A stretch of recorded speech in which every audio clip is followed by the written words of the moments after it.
This section will be 1 hour, 3 to 4. Is that too late? No. Okay, not late. We're talking about Vipassana.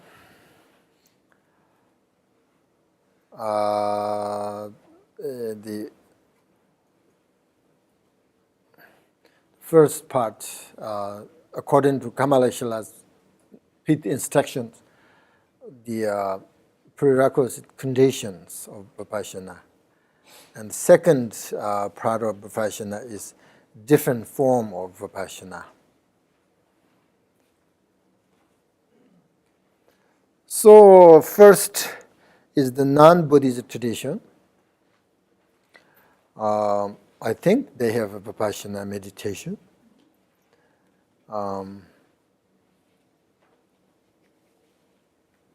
In the Vipassana of the non-Buddhist tradition, for example, someone who contemplates sort of common afflictions, such as anger, ignorance or attachment in his or her meditation. Let's say, for instance, like anger meditation.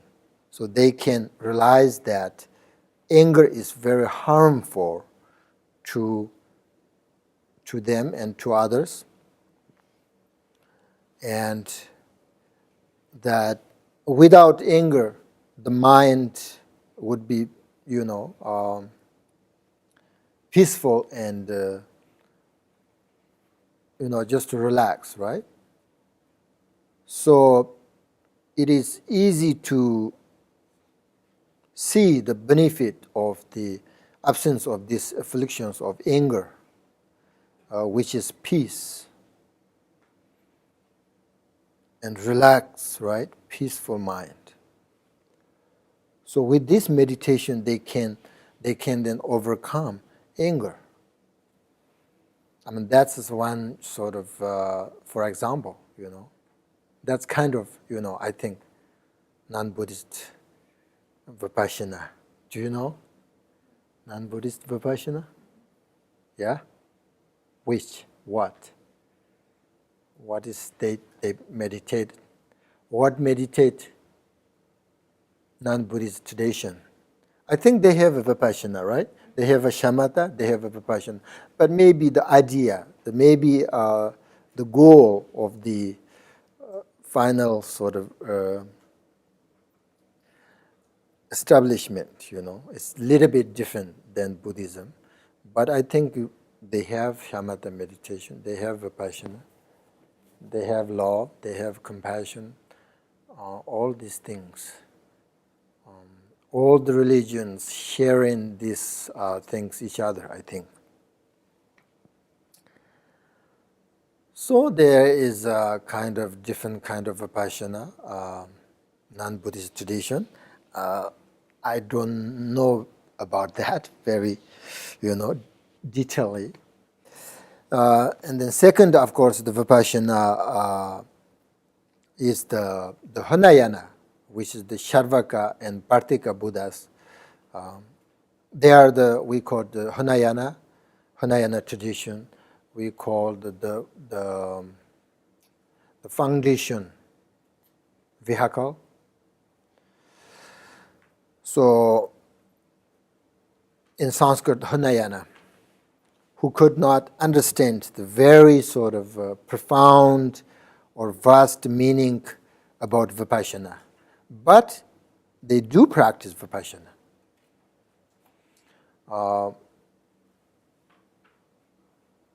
When I say they don't understand very profound Vipassana, that means when we talk about, for example, like egolessness or selflessness or emptiness, the Hinayana people, meditator, for them doesn't make sense. They don't like that idea. I mean, they understand selflessness, but they don't understand really selflessness of phenomena. So that means they are not Mahayana types of meditator.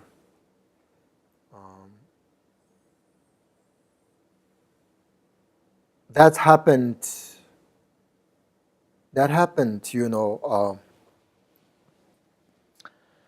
sometimes we talk about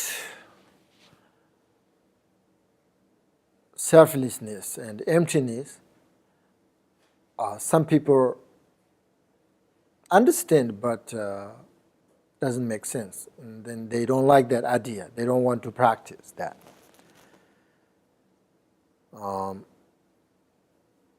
Some people get afraid, When we talk about selflessness, they think, oh, I don't want to hear that. So, for instance, Hinayana meditators, they meditate on the Four Noble Truths, right? With this kind of vipassana. Peace is the best on the Four Noble Truths as a description of Buddha's sutra. And look at the cause of samsara. And if eliminated the karma and affliction, then result in nirvana or liberation, right? So then they able to realize the absence of self in vipassana meditation. So the main meditation of they both is the meditation on the absence of self and nature of Four Truths in their meditation. So that is the Hinayana, that is the Vipassana meditation for Hinayana meditators, Hinayanas.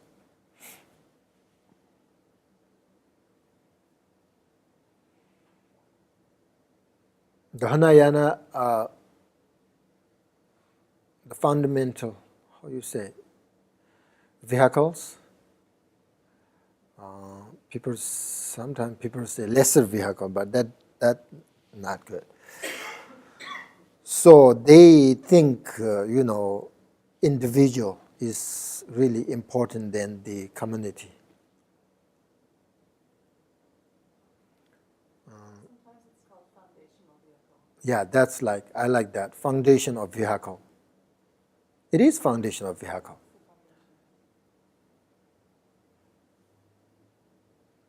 They study, they practice on the renunciation. That is the foundation, actually. The foundation of vehicle. So they think, the individual themselves is more important than the others. That's different, Mahayana people think, the community, others are more important than me. So that's why they practice bodhicitta. Bodhicitta is the foundation of Mahayana practice. So that's the Hinayana. They have, I'm just let you know their kind of different forms of vipassana. So that's the Hinayanas vipassana. They practice Four Noble Truths based on their understanding. And then third forms of vipassana is bodhisattvas, right? Bodhisattvas who practice the six paramitas, which is generosity and discipline, diligence, wisdom, what else? So these six perfections, transcendental perfection, or the six paramitas. So the meditation of vipassana of the bodhisattva of the Mahayana path is meditation on the selflessness of phenomena and the selflessness of self. So the selflessness is the realization that inner consciousness and external phenomena are naturally peaceful and empty. To eliminate negative emotions, afflictions, the Mahayana meditators meditate on the nature of external and internal phenomena in detail to sort of discover that they are completely unsubstantial with this realization, the afflictions naturally disappear. When this sort of obscurations is eliminated, then there is the liberation from samsara. So the bodhisattvas therefore meditate on emptiness. Then fourth forms of vipassana is that which use a special method for quickly attain realization. So the meditation of vipassana use a special method for realization of emptiness, which is the dependent origination.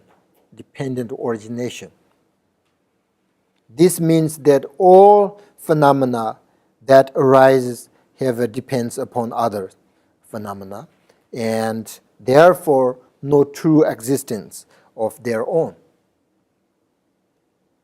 For example, if you think, for example, with the reflection of the moon on a water, what do you think? There is no real moon in the water, right? It's a reflection. But due to the interdependence of the moon and the sky and the water on the ground, reflection of the moon appears because of cause and condition. Everything depends on cause and conditions. For example, if you have sort of two pieces of paper, that one is small and then one is big, right? Two pieces of paper. And then you call they are small and big because they depends on each other, right? You have a small because of you have big. You can tell this is small because of this is bigger than this. That means depends, right? Depends each other. I'm here because of you there. You and I depends each other. There's nothing exists, right?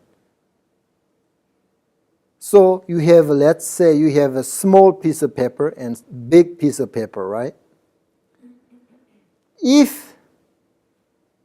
I'm trying to say is that there is no existence without depends each other.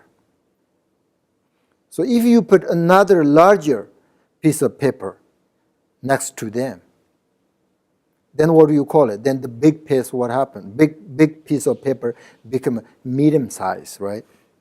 Medium sized piece. And itself, it is not big piece of paper or small piece of paper. Large, small, what do you call it? Bad, good, beautiful, ugly, all these, creations of the mind and do not have actual existence.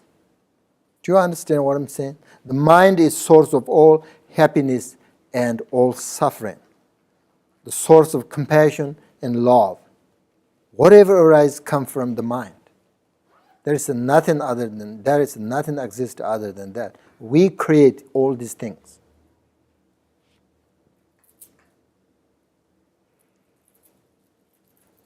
If there's a big piece of paper itself exists, then doesn't matter you put there small or bigger or always be this big piece of paper, always be big, right? But no, you put the bigger, then it's become a medium. So there's nothing exists. So that's we called emptiness. That's we called interdependent origination. Everything depends each other. That's why Mahayana practitioners think that community, the group, the people, others are important individual because we are depends each other. If you're happy, I'm happy. Your wife happy, your husband happy. Right? If you got your wife suffering, you also suffering. Because you guys, depends each other.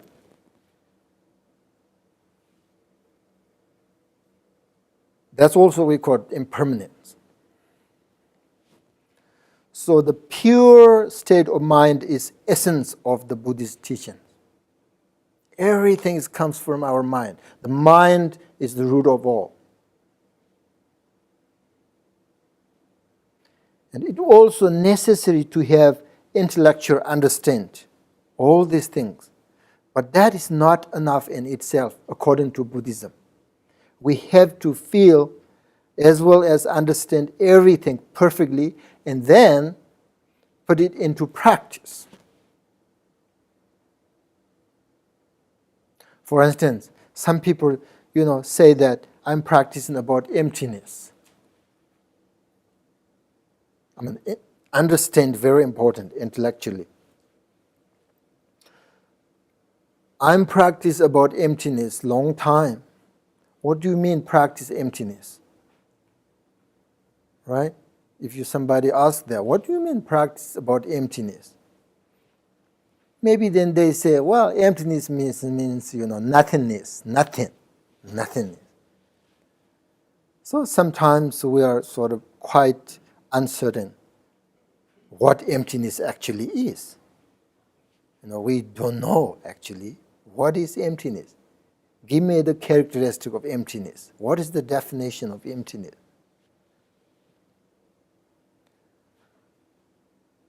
If you don't understand interdependent origination, you will never understand emptiness. So, it seems that emptiness actually in Sanskrit we call it shunyata, right? Shunyata. So it means not that, not this actually. It means not that, not this. Shunyata means. If it is not that, not this, then what else? What do you say? Not that, not this, then what? So shunyata means emptiness, right? It is connected with the idea of the attainment of enlightenment. So the idea of attainment of the enlightenment is based on ignorance, which is the opposite of enlightenment, or sometimes we call it omniscient mind. Omniscient refers to consciousness that knows everything. Omniscient is the full sort of perfection of the mind ability to perceive things, the objects. So very nature of consciousness is that it is clear and aware. Is an omniscient mind free of causes and conditions? Omniscient mind comes from cause and conditions. Yeah, that is the Kamala Shila's book. Actually, you can see what is the omniscient mind, cause and conditions. He will explain very well. Everything is cause and conditions. Without cause and conditions, nothing happens. So many causes, so many conditions. Everything, according to Buddhism, everything depends on cause and condition. That's what we call interdependent origination.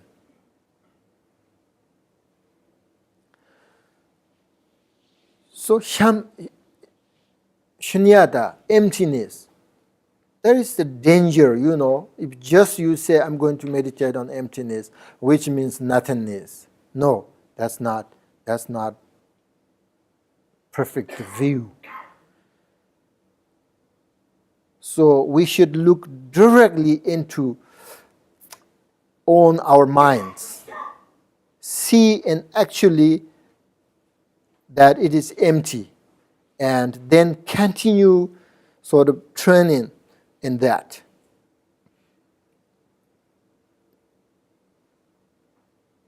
This mind, the perceiver, right? Perceiver does experience so many sort of methods. No, what do you call it? So many of different things like moods, you know. Sometimes there is a very, you know, feeling of being happy, sometimes angry, all this, right? So many. Sometimes feels very clear or without thoughts. So, however, when we look into what the mind really is and use the instructions, it is not very difficult to directly perceive its true nature.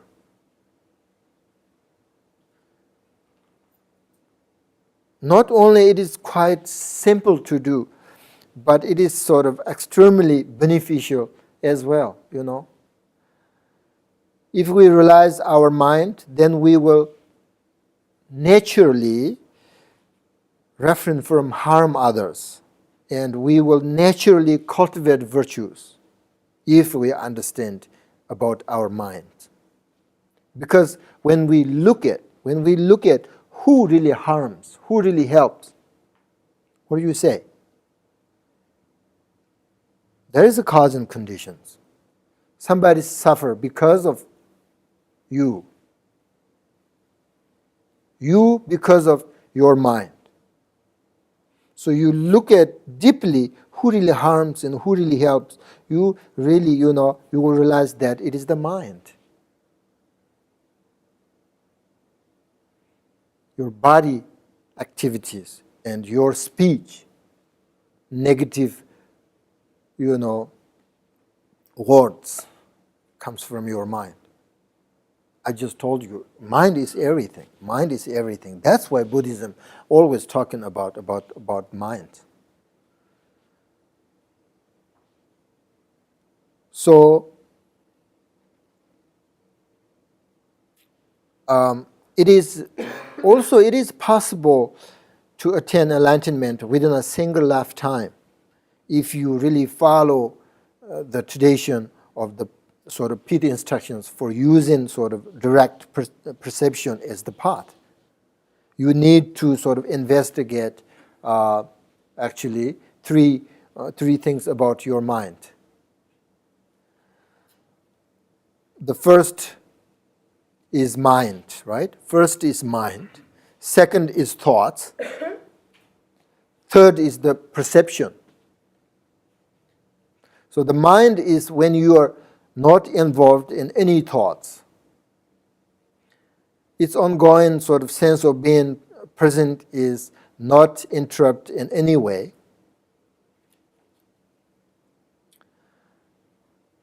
This quality is given then the name we call cognizant, right? Cognizant, or in Tibet, salcha.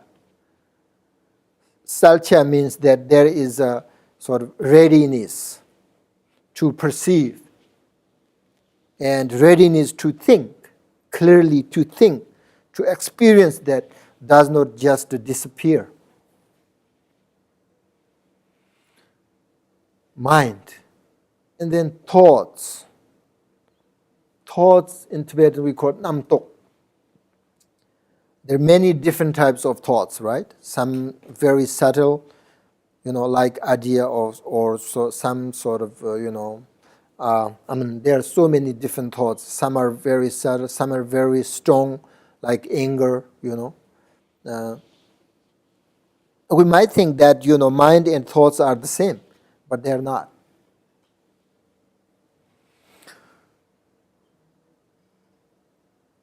And then third one is the perception.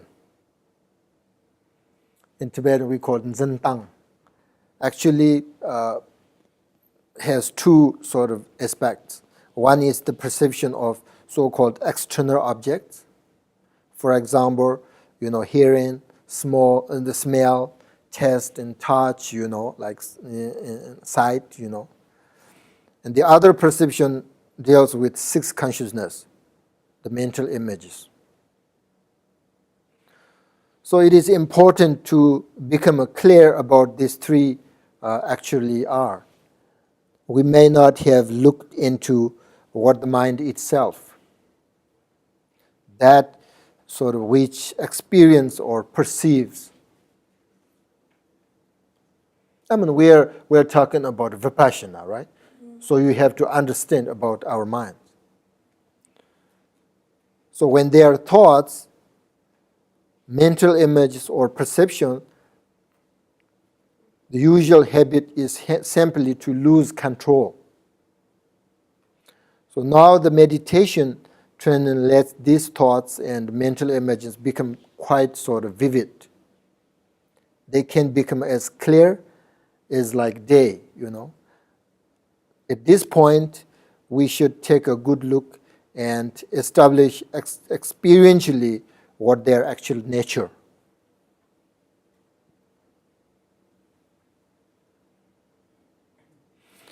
I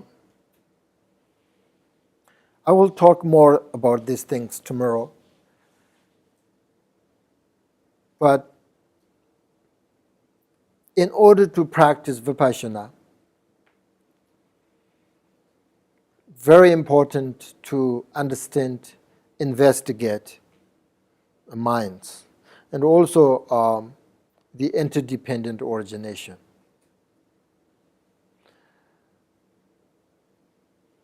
It is the essence of Buddhist teaching, interdependent origination. This is, I think, unique. You know, only Buddhism talks about interdependent origin. No other religions has. I think I can tell that. The other, you know, we share many things, but interdependent origination is very unique for Buddhism. So if you're interested about understand emptiness, first you have to understand interdependent origination, the cause and conditions.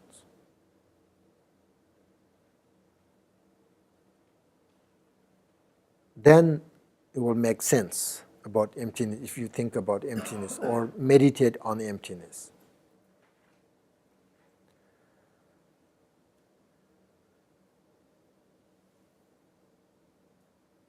So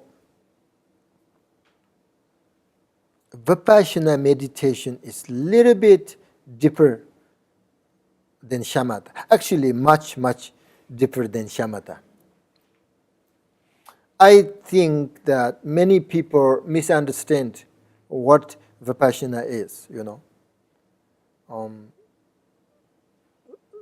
Sometimes people say, I'm going to meditate on Vipassana. Then they're not really meditate on Vipassana. They're meditate on objectless shamatha. They think that is Vipassana, but it is not. That's why Buddha mentioned, Buddha sort of, you know, give us, and he said that first you have to practice shamatha with objects, and then objectless shamatha, and then somebody teach you the Vipassana, then you will see what's the difference between these two.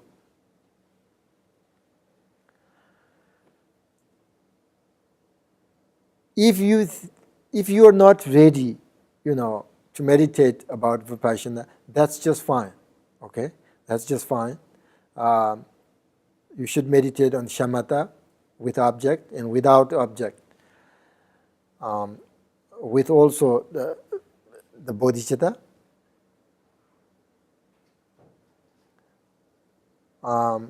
Because sometimes, you know, we are not talking about the, actually there's ninth, there's, when we teach about Vipassana, there's investigations, very important. So different sort of nine investigations in Vipassana meditation. So the last meditation, the Vipassana, is very important. They investigate about internal, external, you know, about your mind, about all the phenomena, the outside, where they come from.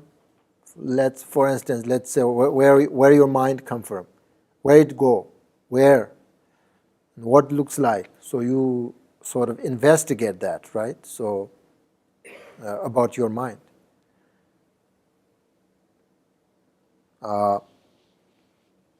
But I will teach you more about that tomorrow, not today. I want to now meditate.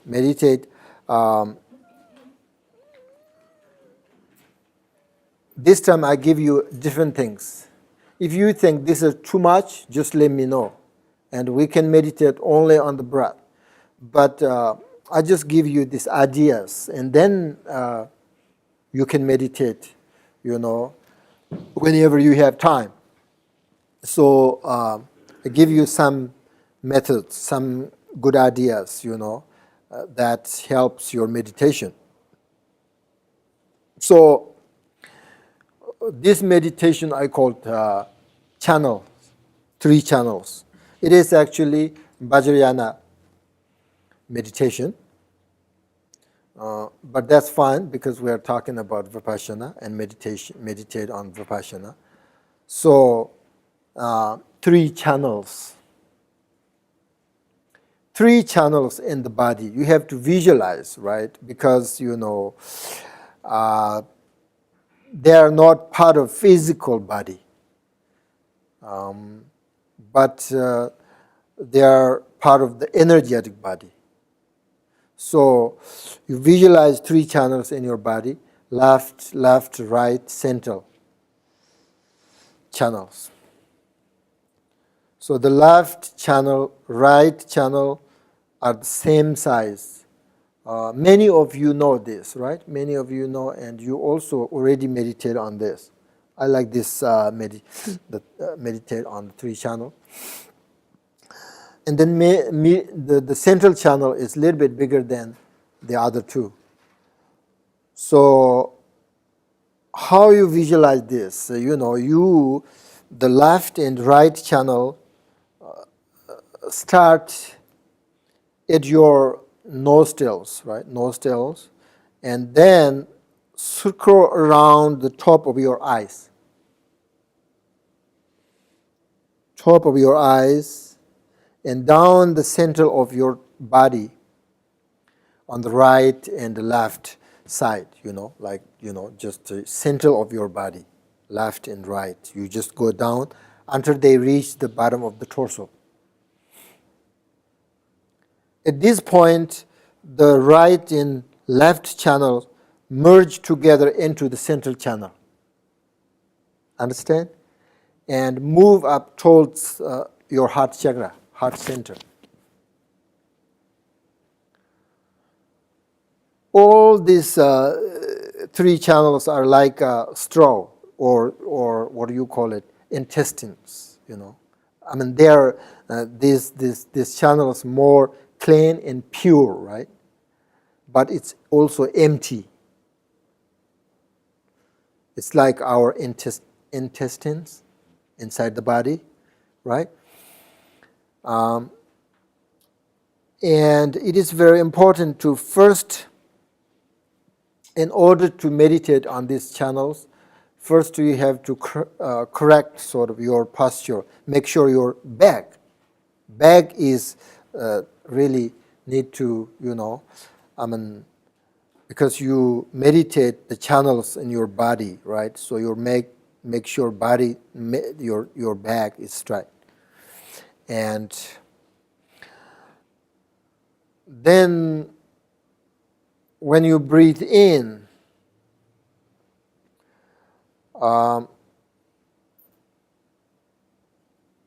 you visualize your breath moving into the left channel and right channel, because you start the right channel, center left channel at your nostrils. So when you breathe in, your breath goes into the channel, 2 channels. And then also, what happened? Your left channel, right channel? merge into the central channel. So your breath goes like exactly, also goes in the central channel and move up your heart. So now, here, your breath kind of like here, and then your mind and breath dissolve into your heart.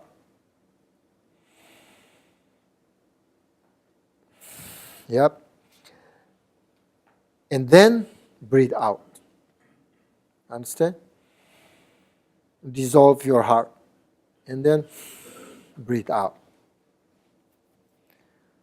That's all. Then you start the breathe in circle again, and put your mind on the breath and focus on it, and feel it and relax. That's all. Yeah. When you breathe out and you have that space that we usually like to have, before you take the in breath, do you still just sit with that? No, just I think this time we should do is, when you breathe out and then continue again, visualize. If you want to visualize your 3 channels, you should, or you can. If you don't want, just to focus on your breath. Breathe in and up, dissolve into your heart. Very easy. And then breathe out. Understand? Yeah. Okay, let's try that.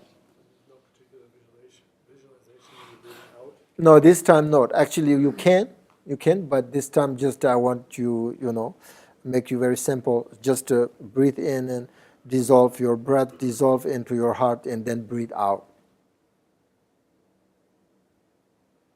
Then you will see how much you have thoughts. Any questions? Yeah? No, no, not this time. Just, Yeah.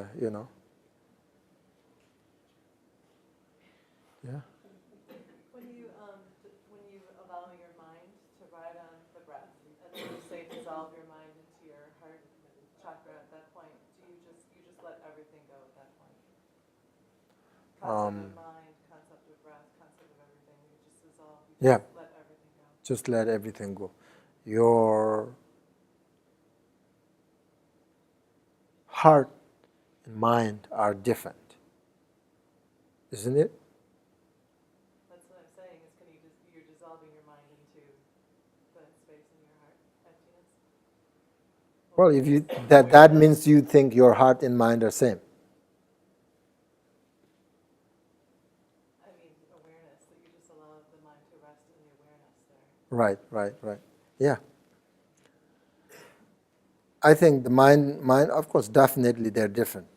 Mind and heart are different. So maybe you just let dissolve your breath into your heart center. That's all, your heart center, and then breathe out. Okay?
anything.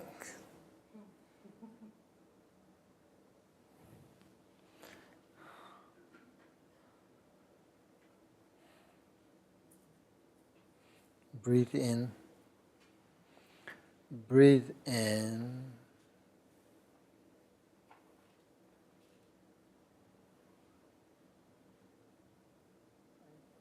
Breathe in, breathe out. Very easy, yeah?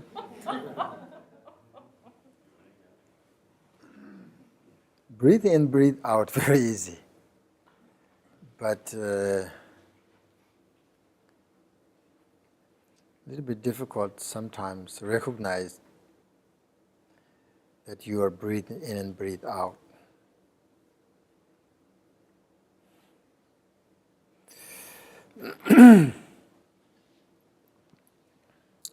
If you don't have a question, then I think that's all for today.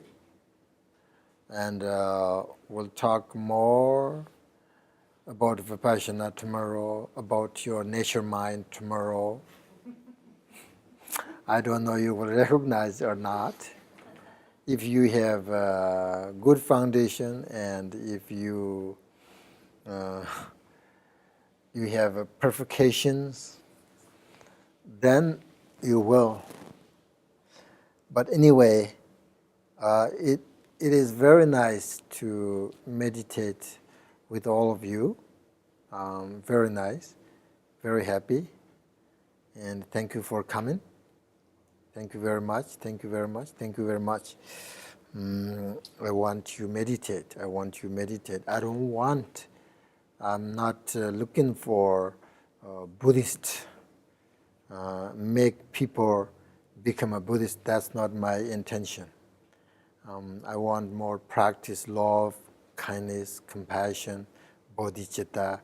I'm not looking for people who recognize or understand their nature mind, but I'm looking for and try to find some people who have a good mind, people who have a bodhicitta mind, loving kindness, compassionate person.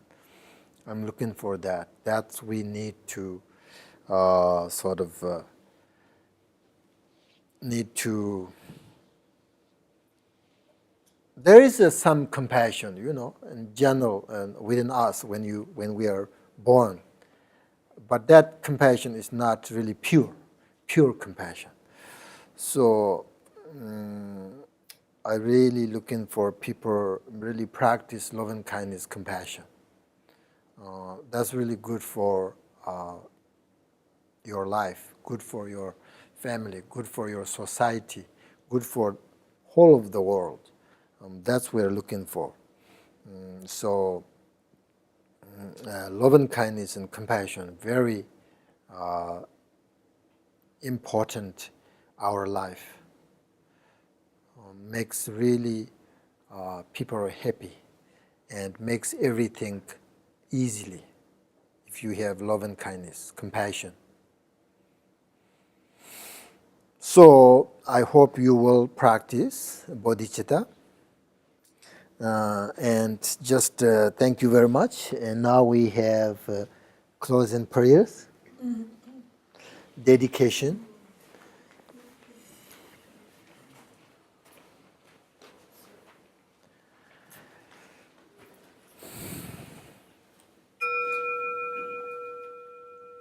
May I attend in each and every life the sublime verses and existence of peace.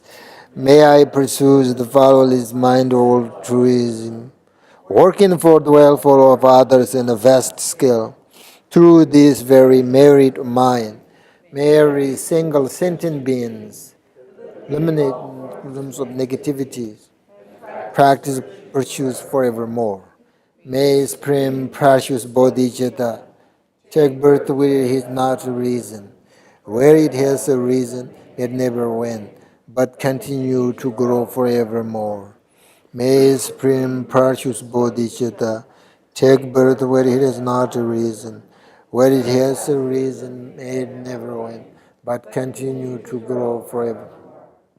May sentient being take birth where it has not a reason. Where it has a reason, may it never win. But to continue to grow forevermore. Dedicate the merit, our meditations.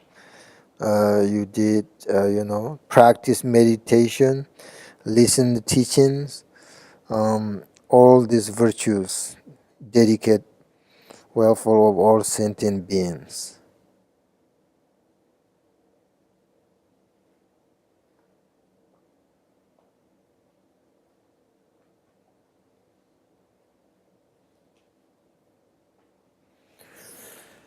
Thank you very much.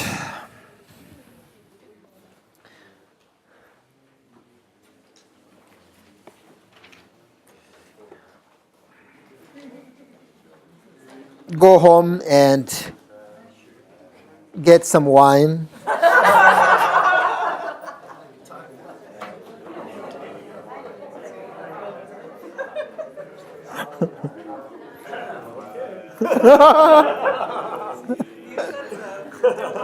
I said so, but don't too much.